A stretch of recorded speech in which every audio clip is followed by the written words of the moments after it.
Hello नमस्कार दोस्तों, आप सभी का हमारे चैनल पर बहुत बहुत स्वागत है।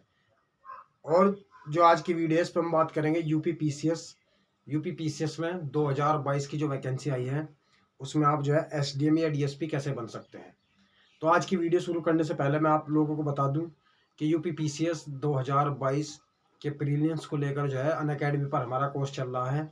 उसमें आपको टॉप एजुकेटर जो है लाइव क्लासेस देते हैं।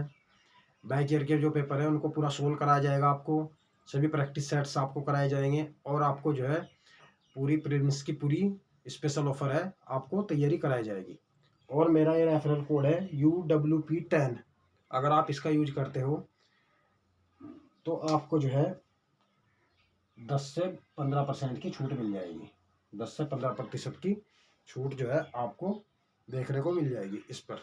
तो जो है इस वीडियो का जो डिस्क्रिप्शन है उसमें मैं अनअकैडमी का जो हमारा जो कोर्स है उसका लिंक मैं डाल दूंगा, तो आप उसका लाभ जरूर लें और उसे सब्सक्राइब जरूर कर लें हमारे कोर्स को। और आप मेरा जो रेफरल कोड है इसे यूज करके जो है 10 से 15% डिस्काउंट का भी लाभ उठा सकते हैं। तो दोस्तों हम आज की वीडियो में बात करेंगे कि यूपी पीसीएस आर ओ या उत्तराखंड पीसीएस हो उसमें जो है हम तैयारी कैसे कर सकते हैं। ज्योग्राफी जो है आप कैसे तैयार करोगे। ज्योग्राफी को तैयार करने के लिए आपको जो है उसे पूरा एक बार मैप में समझना पड़ेगा। आप मैप में बहुत ही बारीकी से जो है आराम से तैयारी करो। हर देश की जो लोकेशन है अगर आप उसको देख लोगे तो विश्व भूगोल के जो है लगभग आपके जो है 100% क्वेश्चन सही हो जाएंगे। लगभग 70 से 80% क्वेश्चन जो है जो विश्व भूगोल में आते हैं वो आपको सिर्फ मैप देखने से ही ठीक हो जाएंगे। तो दोस्तों चलो हम शुरू करते हैं आज की वीडियो। ये देखिए, जो मेरी पिछली वीडियो थी मैंने उसमें आपको मैं यूरोप महाद्वीप पढ़ा रहा था। तो आज की वीडियो को हम कंटिन्यू करेंगे। इसमें सबसे पहले हम देखते हैं कि जो एशिया और यूरोप है वो अलग अलग भूखंड नहीं है, बल्कि कुछ भौगोलिक संरचना है उनके द्वारा जो है एशिया का यूरोप से पृथक्करण कर दिया गया है। आप ये देखिए, यूराल पर्वत जो है रूस के अंदर है। यूराल पर्वत के जो पश्चिम में कैस्पियन सागर, फिर काला सागर के सही जो सटा हुआ है ये भूमध्य सागर है। भूमध्य सागर, तो यूराल पर्वत, कैस्पियन सागर, काला सागर और भूमध्य सागर, इनसे जो है काल्पनिक रेखा के बीचों बीच से आप ये देखिए खींच दी है जो यूरोप महाद्वीप को जो है एशिया से पृथक करती है। तो यूराल पर्वत से लेकर जो पुर्तगाल तक का जो एरिया है, जो ये भूखंड है, इसको हम यूरोप कहते हैं, यूरोप महाद्वीप। ठीक है। ये अटलांटिक महासागर है। अटलांटिक महासागर का ही कुछ हिस्सा जो एक सकरा सा सागर है जो अंदर घुस गया है, इसको हम बोलते हैं भूमध्य सागर। भूमध्य सागर में दो देश पड़ते हैं। एक देश आप ये देखिए माल्टा। माल्टा जो है यूरोप के अंदर आता है, और दूसरा देश है साइप्रस। साइप्रस जो है वो एशिया के अंदर आता है। ये भी भूमध्य द्वीपीय देश है। ठीक है। और भूमध्य सागर पर स्थित एकमात्र ऐसी राजधानी है ग्रीस की राजधानी एथेंस, जो भूमध्य सागर के तट पर स्थित है। ठीक है। मैंने बताया था कि जो यूरोप है उसको प्रायद्वीपों का प्रायद्वीप भी कहते हैं, क्योंकि जब हम इसको गौर से देखते हैं तो ये खुद एक प्रायद्वीप की तरह नजर आता है। यूरोप जो है खुद एक प्रायद्वीप नजर आता है।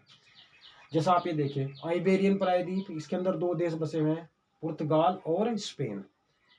दूसरा ये उंगली की तरह देखिए आप, इसको बोलते हैं जूटलैंड, इस पर एक देश बसा हुआ है डेनमार्क। स्कैंडिनेवियाई प्रायद्वीप है, इसके अंदर तीन देश बसे हुए हैं, नॉर्वे, स्वीडन, फिनलैंड। वैसे तो स्कैंडिनेवियाई जो प्रायद्वीप है उसके अंदर 5 देश आते हैं, डेनमार्क, नॉर्वे, स्वीडन, फिनलैंड और आइसलैंड। आइसलैंड भी जो है स्कैंडिनेवियाई कंट्री में आता है, क्योंकि इनकी जो प्रजातीय रूप से विविधता है लोगों की वो समान है, इसलिए इनको इसमें रखा गया है। और अगर हम पूरे यूरोप की सबसे पश्चिमी राजधानी की बात करें तो आइसलैंड हो जाएगी सबसे उत्तरी राजधानी। सबसे पश्चिमी जो है पुर्तगाल की राजधानी लिस्बन, सबसे पूर्वी मास्को, और सबसे उत्तरी ये हो जाएगी। ठीक है। अगला जो फैक्ट है आप ये देखिए, जो अगला प्रायद्वीप है कोला प्रायद्वीप, जो रूस का अंदर को हिस्सा घुस गया है, इसको बोलते हैं कोला प्रायद्वीप। कोला प्रायद्वीप, स्कैंडिनेवियाई प्रायद्वीप, जूटलैंड प्रायद्वीप और आइबेरियन प्रायद्वीप। तो इसलिए इसको प्रायद्वीपों का प्रायद्वीप भी कहा जाता है यूरोप को। ठीक है। आप ये देखिए, स्पेन और फ्रांस, इनके बीच में एक पर्वत श्रृंखला है जिसको बोलते हैं पेरेनीज पर्वत श्रृंखला। पैरेनीज पर्वत श्रृंखला फ्रांस और स्पेन को अलग करती है। इसी प्रकार जो फ्रांस है, फ्रांस से सटा हुआ जो देश है जर्मनी, उसके जिस नीचे जो एस बना हुआ है स्विट्जरलैंड, और फिर ये जो लंबी सी आप ये भुआ करके देख रहे हैं ये है इटली। इटली तो फ्रांस और जर्मनी को जो है वासजस पर्वत, ये वासजस पर्वत है, ये अलग करता है। जूरा पर्वत, ये जूरा पर्वत है जो स्विट्जरलैंड और फ्रांस को अलग करता है। और आल्प्स पर्वत जो है फ्रांस और इटली को अलग करता है। और पैरेनीज स्पेन और फ्रांस को अलग करता है। तो 4 पर्वत मैंने बताए, पैरेनीज स्पेन और फ्रांस के बीच में, वासजस जर्मनी और फ्रांस के बीच में, जूरा पर्वत जो है स्विट्जरलैंड और फ्रांस के बीच में, और आल्प्स पर्वत जो है फ्रांस और इटली के बीच में पड़ता है। ब्लैक फॉरेस्ट जो पर्वत है वो जर्मनी के अंदर है, ब्लैक फॉरेस्ट, ठीक है। 3 देश देखिए आप, ये फ्रांस के जो है उत्तर में जो है उत्तरी सागर है, और उत्तरी सागर के पूर्व में जो है बाल्टिक सागर, इसका ही पानी है, इसको बाल्टिक सागर कहते हैं। और जो इसके सिरे पर ये जो आपको 3 देश दिख रहे हैं इनको बाल्टिक कंट्री कहते हैं, Baltic country, Estonia, Latvia, Lithuania. तो ये बाल्टिक कंट्री है, बाल्टिक देश बोलते हैं इनको। 3 देश आते हैं इसमें, ठीक है। और आप ये देखिए फ्रांस के उत्तर पूर्व में और जर्मनी के पश्चिम में आपको 3 देश दिखाई देंगे, बेल्जियम, नीदरलैंड और लग्जमबर्ग। बेल्जियम, नीदरलैंड और लग्जमबर्ग, ठीक है। इन तीनों को मिक्स रूप से, सम्मिलित रूप से जो है बेनेलक्स भी कहते हैं। क्या बोलते हैं इनको? बेनेलक्स। BE से बेल्जियम, NE से नीदरलैंड और LUX से लग्जमबर्ग, ठीक है। आप ये देखिए जो आल्प्स पर्वत का जो निचला सिरा है यहाँ पे एक देश बसा हुआ है, इसका नाम है मोनाको। मोनाको जो देश है। इटली को आप देखिए ध्यान से, इटली की जो राजधानी है रोम। इसी के अंदर जो एक देश है वेटिकन सिटी, पोप, जो ईसाई धर्म का जो पोप होता है, वेटिकन सिटी इनका सबसे बड़ा चर्च है। और यहीं पे एक दूसरा देश है सैन मैरिको देश जो है। जर्मनी से जो है एक नदी निकलती है जिस पर 5 देशों की राजधानी है। आपको कमेंट बॉक्स में बताना है कि डैन्यूब जो नदी है इस पर कौन कौन से देशों की राजधानी पड़ती है, ठीक है। आइए अब हम बात करते हैं 66.5 degree Arctic worth. 66.5 degree Arctic worth इसको इसलिए बोलते हैं क्योंकि आर्कटिक जो महासागर है उसके पास पड़ता है। और ये किस किस देश से गुजरता है? ये 4 देशों से गुजरता है, नॉर्वे, स्वीडन, फिनलैंड और रूस।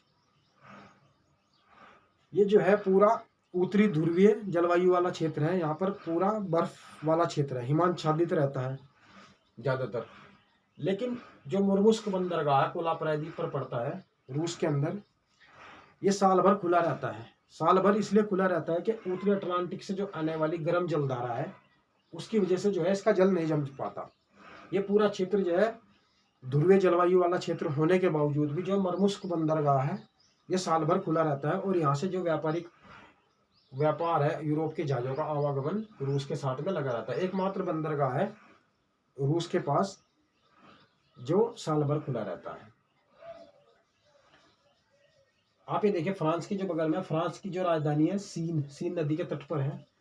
बेनेलक्स जो मैंने बताया था, बेनेलक्स, ये इनको निचली भूमि के देश भी बोलते हैं। निचली भूमि के देश इसलिए बोलते हैं क्योंकि जो पूरे यूरोप की सबसे निचली भूमि है। निचली भूमि इसलिए है कि यूरोप में जब औद्योगिकरण हुआ तो उस समय जो है जनसंख्या तीव्र गति से बढ़ी और यहाँ पर लोगों के पास जो है रहने के लिए जमीन कम पड़ गई थी। तो इसलिए जमीन की पर्याप्तता के लिए जो उत्तरी सागर है इन्होंने क्या किया, इसके यहाँ पे स्टील की दीवार खड़ी कर दी। स्टील की दीवार खड़ी करने से जो है इतना जो जमीन का एरिया है उसको इन्होंने तैयार किया और जो यहाँ पर जो पानी भर गया था उसको दीवार से इधर फेंक दिया।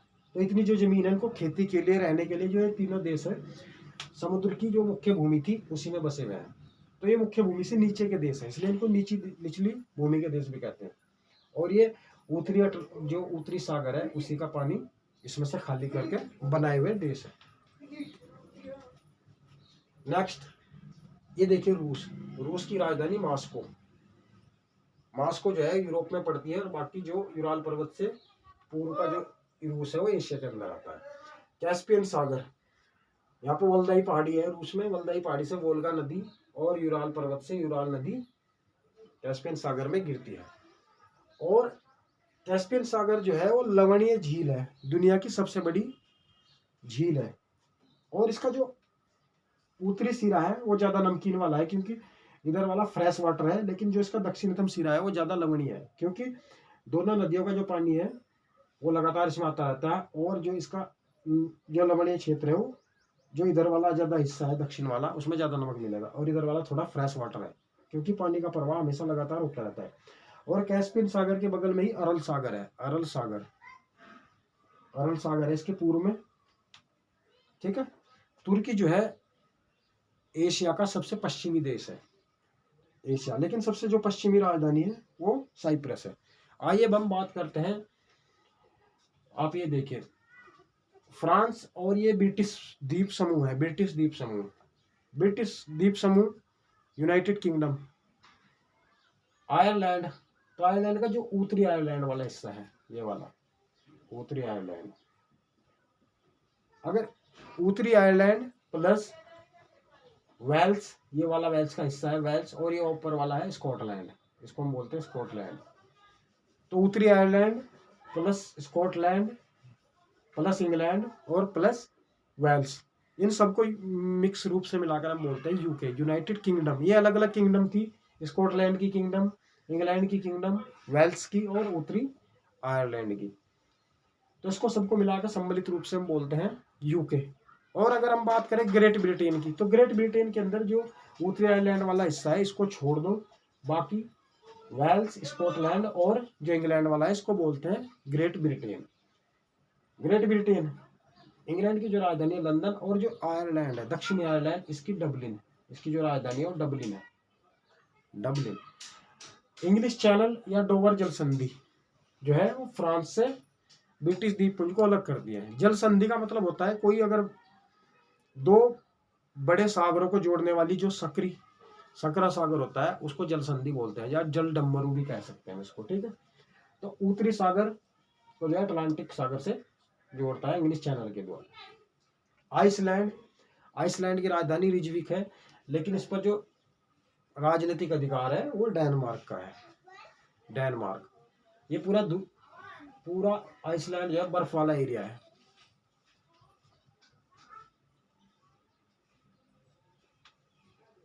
डेनबू नदी के आपको कमेंट करके बताना है इसमें कौन कौन से देशों की राजधानी पड़ती है। ठीक है। मोनाको मैंने बता ही दिया आपको। सॉरी। तो जो आज की वीडियो थी हमने इस पर यूरोप महाद्वीप पर बात करी। तो आप लोगों को मुझे उम्मीद है कि ये वीडियो पसंद आई होगी। अगर आप नए हैं तो हमारे चैनल पर सब्सक्राइब कर लें।